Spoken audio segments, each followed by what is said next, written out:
Trending na pinag-uusapan ngayon ang nangyaring kaganapan sa Dubai, kung saan bumuhos ang malakas na ulan na nagdulot ng kabahaan at maraming pinsala sa buong syudad. Ang ulan na naganap ay katumbas daw ng isang taong buhos na ng ulan ayon sa National Meteorology Center ng Dubai. Sa kaganapan na iyon ay cloud seeding ang itinuturong dahilan ng matinding ulan sa UAE. Ano nga ba ang cloud seeding na ito? At paano ito ginagawa? Para saan ba nila ito ginagamit? Kaya't sa videong ito, ating aalamin ang nakakahumaling na teknolohiya sa likod ng nakakamanghang artificial na ulan ng Dubai. Ano nga ba ang cloud seeding? Ang cloud seeding ay isang pamamaraan ng pagbabago ng panahon kung saan inihahalo sa hangin ang kemikal upang magdulot ng pag-ulan. Ang layunin nito ay palakasin o pabilisin ang pagbuo ng ulap at pagbaba ng ulan sa mga lugar na kailangan ito. Tulad sa mga lugar na apektado ng tagtuyot, ang Dubai, kasama na ang iba pang mga lugar sa gitnang silangan, ay may problema sa kakulangan ng ulan at kawalan ng tubig dulot sa klima at kalupaan ng rehiyon. At sa pamamagitan ng cloud seeding, ang mga otoridad sa Dubai ay nagtatangkang magpalakas o magpabilis ang pag-ulan sa kanilang lugar. Nagamit nila ito upang labanan ang tagtuyot at magkaroon ng dagdag na supply ng tubig para sa mga pangangailangan ng agrikultura, komersyo at pang-araw-araw na paggamit. Ang konsepto ng cloud seeding ay nauna nang nabanggit noong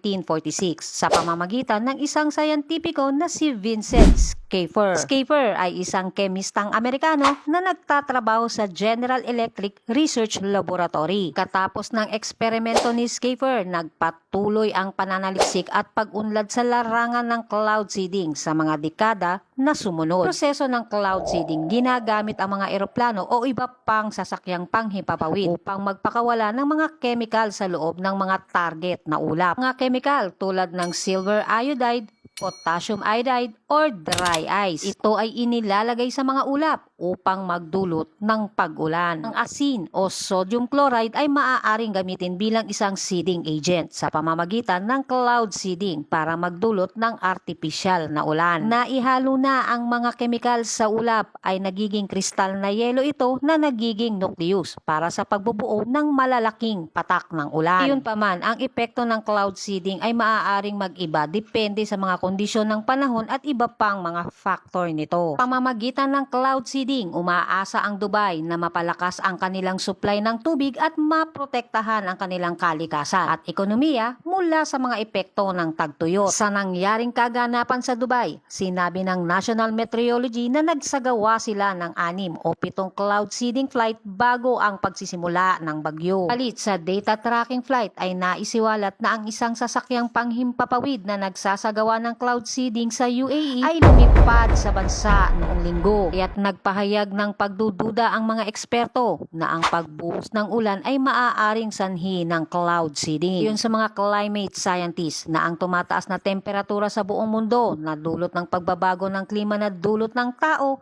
ay nag-aambag ng mas madalas at matinding mga pangyayari sa panahon ng buong mundo. Tulad na lamang ng malakas na pag-ulan. Kayo ay aking tatanungin, ano ang masasabi nyo sa cloud seeding na ginagawa ng Dubai? Comment down below lang para mapag-usapan natin ito. Maraming salamat po sa inyong panonood.